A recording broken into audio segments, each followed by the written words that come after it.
మంత్రాలయం శ్రీ రాఘవేంద్ర స్వామి మఠంలో bomb squad తనిఖీలు. జిల్లా ఎస్పీ విక్రాంత్ పాటిల్ ఆదేశాల మేరకు సిఐ రామాంజనులు, మాధవరం ఎస్ఐ విజయ్ కుమార్ సిబ్బంది బాంబు స్క్వాడ్ టీంతో కలిసి రాఘవేంద్ర స్వామి మఠం పరిసర ప్రాంతాలలో అన్నపూర్ణ భోజనశాల రద్దీ పరిసరాల్లో తుంగభద్ర రైల్వే స్టేషన్ లో తనిఖీలు నిర్వహించారు.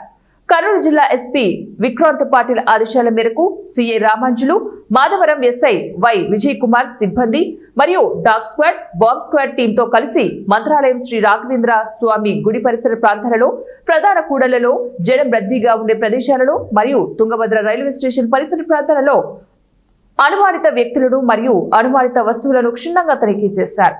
అదేవిధంగా అనుమానిత వ్యక్తుల పట్ల, అనుమానిత వస్తువుల పట్ల అప్రమత్తంగా ఉండి ఏదైనా అనుమానం ఉంటే వెంటనే పోలీసులకు సమాచారం ఇవ్వాలని సిఐ రామాంజులు తెలిపారు.